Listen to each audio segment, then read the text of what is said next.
Hello everyone, welcome to Practice Mocks YouTube channel on regulatory body examination.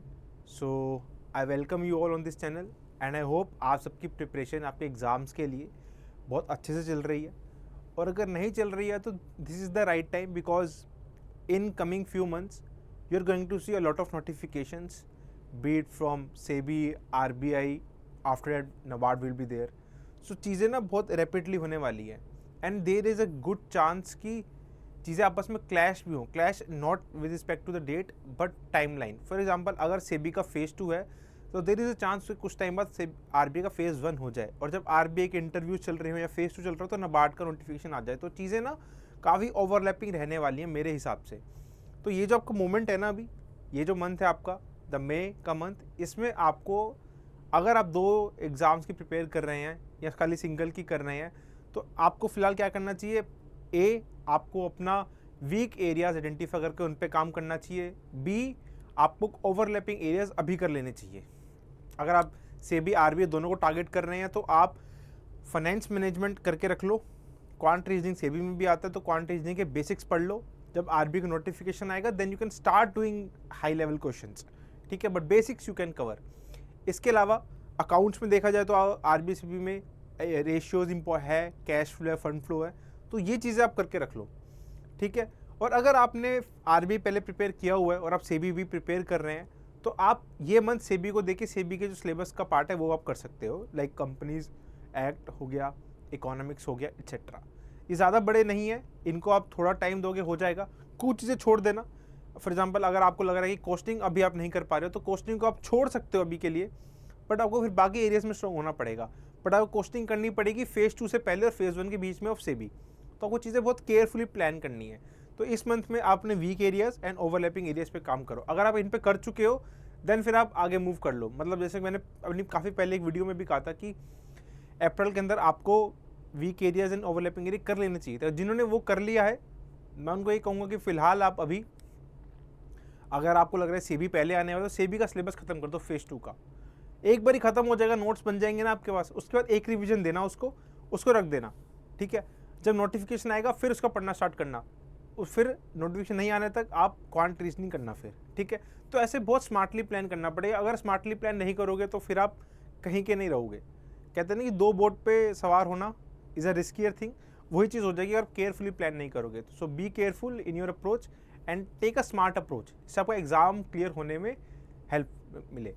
ठीक है, तो start करते हैं आज के लेक्चर से. तो आज का लेक्चर बेसिकली है on an information that has come in the Mint as an article. It is on the dividend that RBI has to pay to the government of India.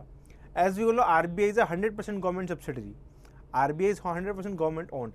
तो RBI का जो भी profits होता है after deducting expenses is goes toward the government of India. Now there is a one thing, it's a very catch. Do you think RBI has to give income tax? No, it doesn't need to give any income tax because it is a 100% government body. ठीक है, so it does not need to pay any sort of income tax. तो RBI के profits कहाँ जाते हैं? Government of India के पास. इसके अलावा जो पब्लिक सेक्टर बैंक्स है उसके भी प्रॉफिट्स गवर्नमेंट ऑफ इंडिया के पास जाते हैं. तो इस आर्टिकल के अंदर बताया गया है कि इस साल 24-25 का जो होने वाला है, ठीक, सॉरी 23 जो 24-25 में पैसा मिलने वाला है गवर्नमेंट ऑफ इंडिया को, आरबीआई के 23-24 वाले साइकिल से जो पैसा है उस हिसाब से वो अराउंड सिमिलर ही मिलने वाला है जो लास्ट ईयर मिला था. लास्ट ईयर गवर्नमेंट को मिला था 87,000 करोड़ फ्रॉम आरबीआई. ठीक है, तो इस साल भी अराउंड 87,000 करोड़ ही मिलने वाला है, ऐसा अजम्पशन है. ऐसा कुछ पर्टिकुलर फिगर नहीं है. ठीक है, ये आर्टिकल रीड करना, वेरी गुड आर्टिकल. इसमें ये भी बताया गया कि पब्लिक सेक्टर बैंक से भी पैसा आने वाला है. वहाँ से जनरली 15,000 तक आने वाला है बिकॉज गवर्नमेंट ने इस साल का 1,02,000 का बजट के अंदर डेटा बताया कि हम 1,02,000 बैंक से पैसा लेके आने वाले, जिसके अंदर RBI and public sector bank दोनों इंक्लूडेड है. बट इनका डिवीजन नहीं दिया है. बट अगर हम ये मान के चलें कि इस साल भी आरबीआई से 87,000 नहीं आने वाला तो around 15,000 crore government of India को पब्लिक सेक्टर बैंक से आने वाला है. अंडरस्टैंड? तो उसी पे ही ये आर्टिकल दिया गया है कि कितना पैसा आने वाला है, कितना आ सकता है, एट्सेट्रा. ठीक है, लास्ट ईयर कितना डिविडेंड पे आउट था गवर्नमेंट ऑफ इंडिया को, उससे पहले कितना था. Okay, now this is not that much important. अगर फैक्चुअली देखें तो ठीक है, पढ़ लिया आपने. इससे ज़्यादा इंपॉर्टेंट है कि किस बेसिस पे डिसाइड होता है कि आरबीआई की टोटल इनकम में से कितना पैसा गवर्नमेंट ऑफ इंडिया के पास जाए। ठीक है, ऑफ कोर्स जो इनकम आ रही है उसमें से एक्सपेंसेस माइनस कर दिया आपने, बट क्या जो बाकी पैसा बचे सारा का सारा गवर्नमेंट ऑफ इंडिया को दे दिया जाए और कोई हिसाब किताब ना लगाया जाए? ऐसा नहीं है। So there was a committee which was formed to understand and to give government of India dividend according to economic capital framework. It was the committee by Bimal Jalan. ठीक है, it is also known as the economic capital framework of the Reserve Bank of India. Now in an exam a question can come in phase 1 phase 2 की under which section of the RBI Act does RBI talks about the provisioning which include risk provisioning etc. It is section 47 of the RBI Act.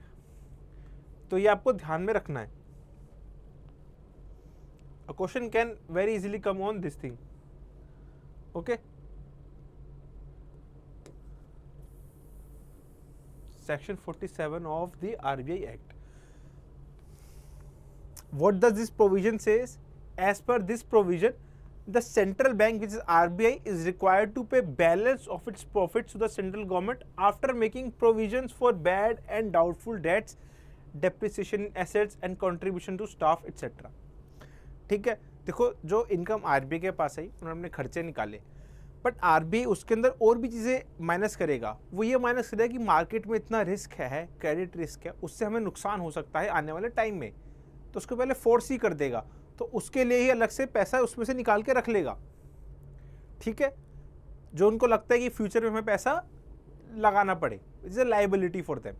I will show the balance sheet also of the RBI.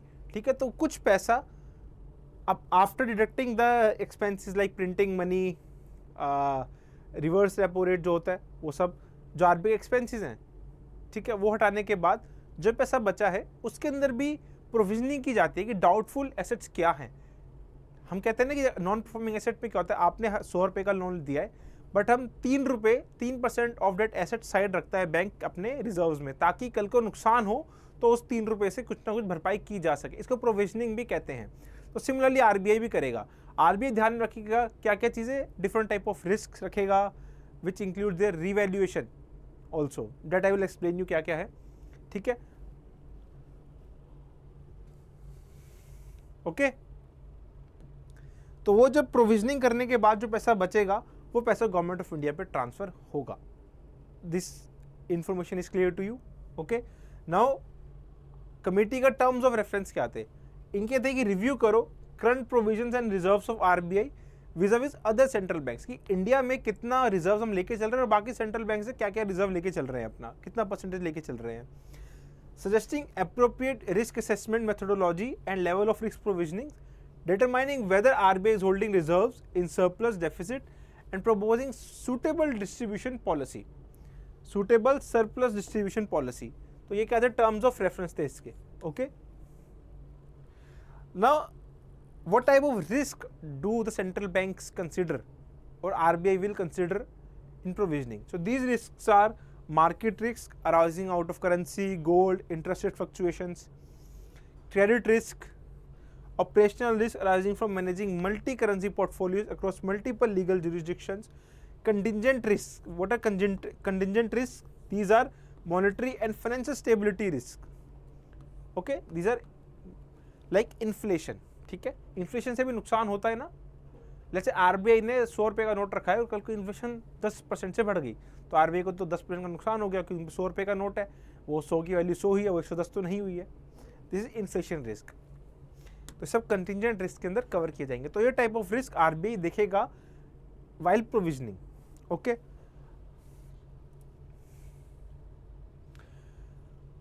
अब economic capital क्या है? What is economic capital? एक होता है खाली capital कि आपने 10 करोड़ रुपए साइड रखे. इकोनॉमिक कैपिटल में इकोनॉमिक जो ऐड हुआ है वो इसलिए ऐड हुआ है कि आप हर चीज़ों को देखो, आप फ्यूचर लॉसेस को भी प्रिडिक्ट करो, उस हिसाब से अपना अभी से हिसाब किताब रख के चलो. It should be economic capital, not only capital. ठीक है, कुछ इकोनॉमिक सेंस भी बनाना चाहिए ना कैपिटल. आपने 1000 करोड़ रुपए जैसे आरबीआई कैपिटल फिक्स कर दिया है, हर साल 1000 crore, does it make any sense? No. हर साल रिस्क अलग है, रिक्वायरमेंट्स अलग है, तो हर साल कैपिटल भी चेंज होना चाहिए। That is economic capital. अब इस इकोनॉमिक कैपिटल में क्या क्या आ जाता है, इसमें आ जाता है हमारा normal capital, reserves, risk provisions and revaluation balances. ठीक है, ये तीन जो है ना, कैपिटल, रिजर्व्स, रिस्क प्रोविजन, इनको कहा जाता है रियलाइज इक्विटी। क्यों कहा जाता है मैं बताता हूं इसको। ये रियलाइज है, ठीक है, बट रिवैल्यूएशन क्या है, अनरियलाइज्ड गेन्स एंड लॉसेस है, अनरियलाइज्ड गेन्स एंड लॉसेस हैं, और इन तीनों को रियलाइज कहा जाता है, इसको केले को अनरियलाइज्ड कहा जाता है। ठीक है, समझ में आया। Now that is what is written here कि जो रिवाइज्ड बिमल जालन ने कहा कि जो इकोनॉमिक कैपिटल फ्रेमवर्क होगा उसके अंदर realised equity is the component of RBI's economic capital comprising its capital, reserve fund and risk provisions. Okay, the risk provisions comprise of contingency fund, which includes provisions for unforeseen contingency arising from depreciation of securities or monetary exchange rate policy risks, and asset development fund, which is the amount set aside for investment in subsidiaries and internal capital expenditure. Okay, so economic capital में दो चीज़ें हैं, realise equity है and revaluation balances है। Okay, realise equity के अंदर आते हैं हमारे capital, reserves and risk provisions. इसके अंदर रिस्क प्रोविजंस में दो टाइप ऑफ रिस्क आते हैं, contingency risk and asset development fund. Okay, ये है categorisation of the economic capital. I hope it's clear to you. The risk provisioning from economic capital to cover monetary fiscal stability, credit and operation risk is cumulatively referred to as contingency risk buffer. Okay,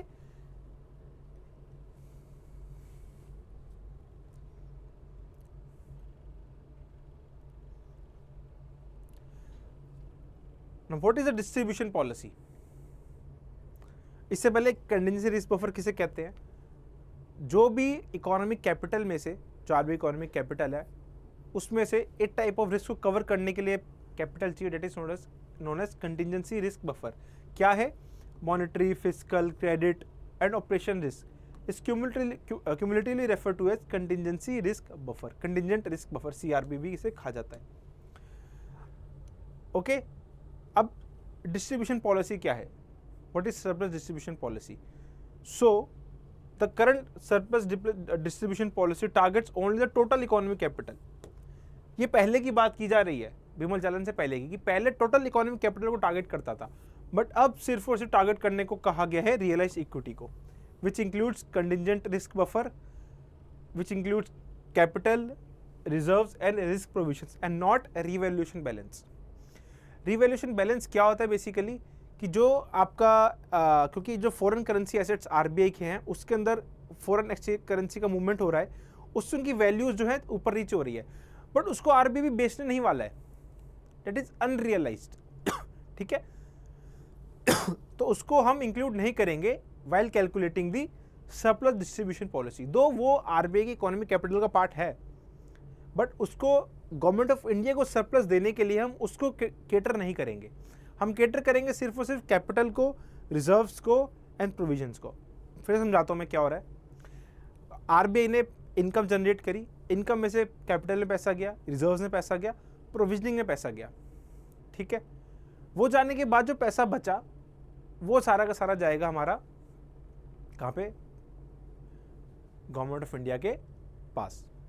यहाँ पे हम revaluation balances को नहीं करेंगे क्योंकि वो unrealised है। We are only considered about realised equity. तो ये बिमल जालन ने कहा था।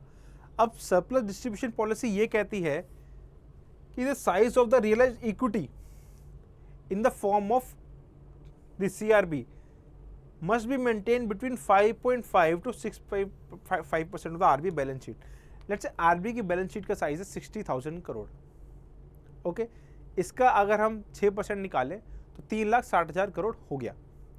ठीक है, 3,60,000 करोड़ हो गया।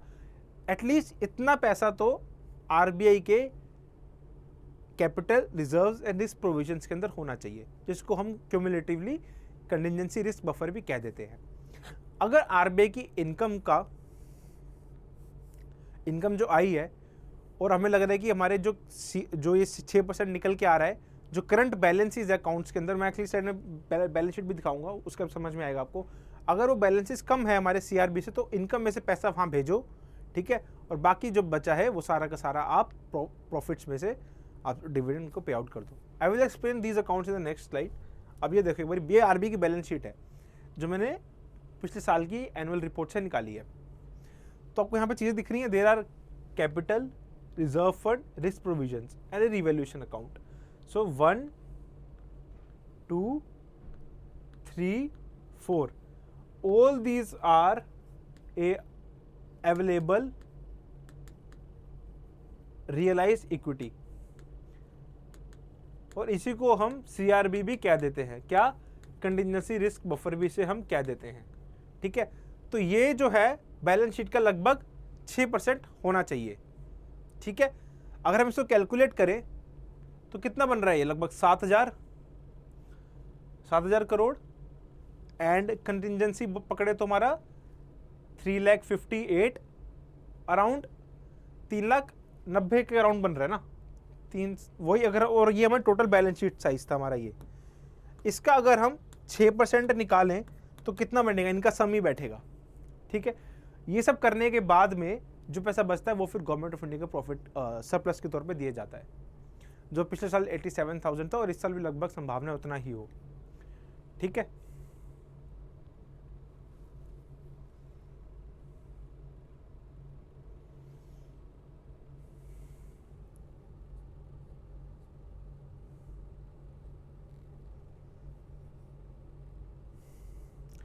सो आई होप आपको समझ में आ गया हो मैंने क्या कहना चाहा इस लेक्चर के अंदर। मैंने आपको समझाया इसके अंदर कि बीमा चालान कमेटी ने क्या टारगेट रखा था, उनके अकॉर्डिंगली इकोनॉमिक कैपिटल क्या था, उसके अंदर what is difference between realised equity and unrealised, which is revaluation accounts, ठीक है, रिवैल्यूएशन अकाउंट्स। सो हम जो गवर्नमेंट ऑफ इंडिया को दे रहे हैं, जो आरबी का प्रॉफिट निकल के आ रहा है, सारे एक्सपेंसेस निकालने के बाद प्रॉफिट के अंदर हम जो ये बाकी चीज़ें माइनस करेंगे, which includes this contingency risk etcetera, which is realised equity, फिर हम गवर्नमेंट ऑफ इंडिया को ट्रांसफर करेंगे। ओके, सो आई होप आपको इस लेक्चर में काफ़ी चीज़ें क्लियर हुई हो। What is important for your exam is balance sheet size, okay, different type of liabilities, what is asset for the RBI, these are all assets for the RBI. Do you know the rupee coin or let's say a note is an asset for RBI. It's liability for banks or for you. ठीक है, हाँ, अगर आपके पास वो cash है, आप पे 100 रुपये हैं, तो आपके लिए वो एसेट है, फिर वो आरबीआई के लिए लाइबिलिटी कि आप उनको जाके दे कुछ चीज़ ले सकते हो। बट आरबीआई पे अगर खुद का अपना पास कैश है, उनका खुद का कैश है, तो उनके लिए एसेट हो जाता है। ये आप कन्फ्यूजन क्लियर करो अपनी, ठीक है, अगर होती है तो, कि जो 1 रुपये का नोट है अगर वो आरबीआई के पास पड़ा है तो वो उनके लिए वो एसेट है, आपके पास पड़े तो आपके लिए एसेट है, आरबीआई की लाइबिलिटी है, ठीक है। सो आई होप आपको मज़ा आया लेक्चर में। Keep preparing for exams and do not stop and be consistent. Okay guys, all the best.